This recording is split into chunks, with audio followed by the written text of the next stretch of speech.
Sama-sama kita katakan buangan. Itu kata yang sangat tidak enak. Nah, saya nggak tahu dengan saudara, tapi saya ketika saya memasuki akhir tahun kemarin, saya itu suka mensortir pakaian saya di rumah. Saya kategorikan pakaian saya ke dalam 3 kategori. Pertama, pakaian yang masih layak pakai dan saya masih pengen pakai. Kedua, pakaian yang masih layak pakai tapi saya udah nggak mau pakai. Ya. Ketiga, pakaian yang sudah tidak layak pakai dan saya juga udah nggak mau pakai. Nah, pakaian yang masih layak pakai dan saya mau pakai, saya pasti simpan.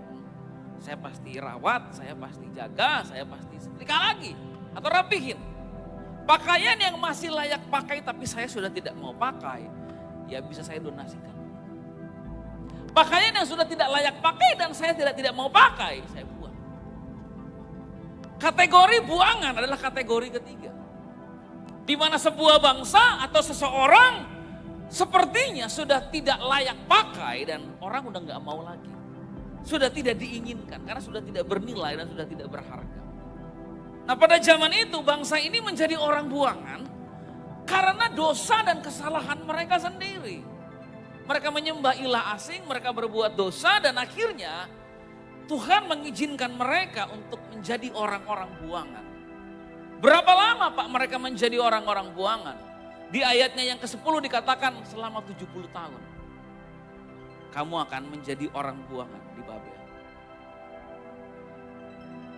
Tapi begitulah cara seringkali dunia memperlakukan kita. Kadang dunia juga memperlakukan kita dengan cara yang sama. Ketika kita masih layak pakai dan kita masih ingin dipakai, kita dipekerjakan. Ketika kita sudah tidak ingin dipekerjakan, padahal kita masih layak pakai, kita di PHK. Atau kita dilepas, kamu gak lagi jadi rekanan. Dan ketika kita sudah tidak layak pakai dan kita juga sudah tidak ingin dipakai oleh orang, kita dibuang. Nah, menjadi orang buangan mungkin gak pernah ada dalam pikiran kita. Kita berpikir bahwa orang buangan itu cuma bangsa Israel. Sampai kalau kita memikirkan bahwa saya sebenarnya bisa relate dengan kata ini Pak. Karena saya pernah jadi orang buangan di rumah saya sendiri. Saya pernah menjadi anak buangan di rumah saya sendiri. Saya gak memenuhi ekspektasi dari orang tua saya.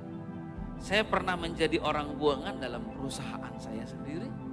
Karena tiba-tiba saya ditebak. Saya bisa menjadi orang buangan di dalam pernikahan saya sendiri. Karena saya sudah tidak diinginkan. Saya bisa menjadi orang buangan di mana saja. Dan sebenarnya kita bisa berempati dan relate dengan bangsa ini.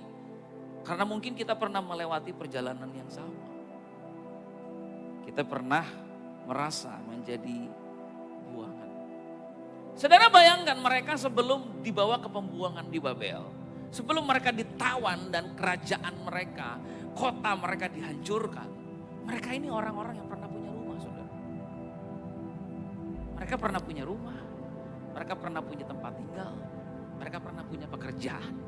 Karena zaman itu kan Yerusalem itu sebuah pusat pemerintahan. Pasti ada yang kerjaan jadi pengusaha, ada yang kerjaannya jadi pegawai, ada yang kerjaannya jadi CEO, manajer mungkin di sebuah tempat. Ada yang kerjaannya ibu rumah tangga, dia merawat keluarganya dengan sangat baik.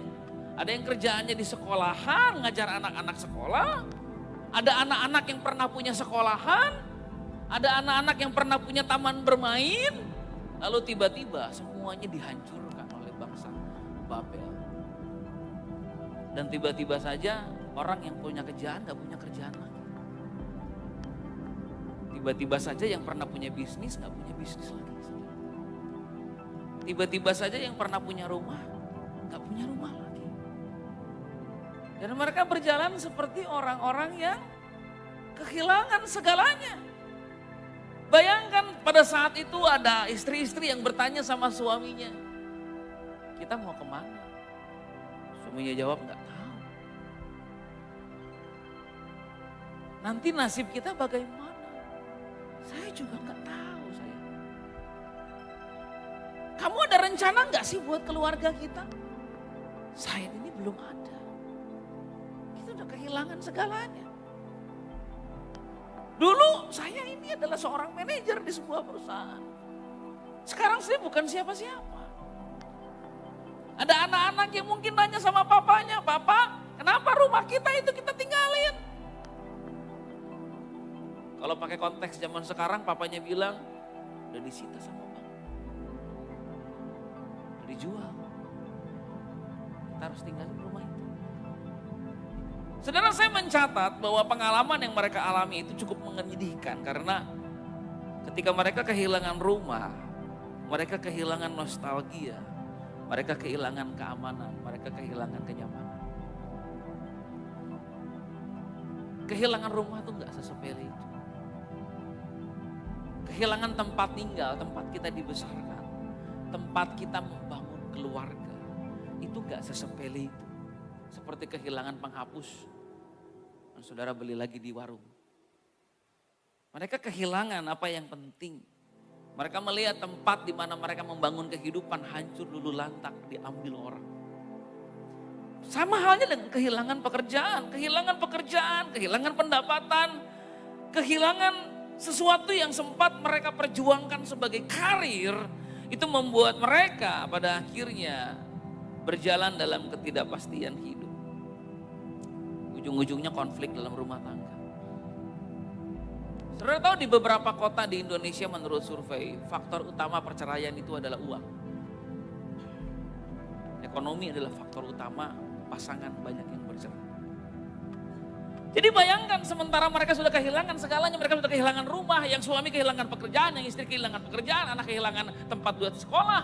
Bagaimana mungkin kita bisa berharap keluarga ini berjalan ke pembuangan dengan happy? Happy ya gitu anak-anak nyanyi. Enggak ada. Yang ada semuanya merasa putus asa. Karena si suami gak lihat ada masa depan, istri gak lihat ada masa depan, anak gak lihat ada masa depan. Konflik dalam rumah tangga. Istri nanya sama suami mau kemana, suami gak tahu. Suami nanya sama istri juga gak tahu. Anak nanya sama papa mamanya mau kemana kita, mereka gak tahu. Pernah saudara ada dalam perjalanan begitu? Dimana saudara gak tahu jawabannya? Ketika ditanya masa depan kita nanti gimana, gak tahu. Nanti saya kuliah bagaimana, gak tahu. Kita bakal punya rumah gak nanti, gak tahu. Kepada orang-orang inilah ketika mereka dalam pembuangan, Tuhan merasa perlu untuk memberikan mereka sebuah janji. Tuhan merasa perlu untuk menyampaikan kepada mereka sebuah perkataan yang bisa mereka pegang pada masa-masa gelap dalam hidup mereka. Apa itu? Aku ini mengetahui rancangan yang ada padaku mengenai kamu. Demikianlah firman Tuhan. Itu rancangan damai sejahtera dan bukan rancangan kecelakaan. Untuk memberikan kepadamu hari depan yang penuh harapan. Amin. Kadang kita pikir begini loh, kenapa sih yang dikasih cuma ayat? Kenapa nggak kasih mujizat, nggak tanda-tanda pertolongan begitu?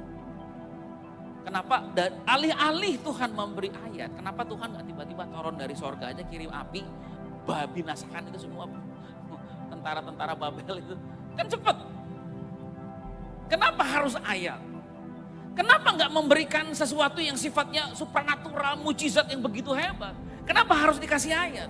Saudara pernah nggak dalam keadaan butuh duit dikasih ayat? Pak, saya nggak butuh duit, Pak, saya butuh ayat, Pak Haryanto ya. Saya butuh es krim, Pak.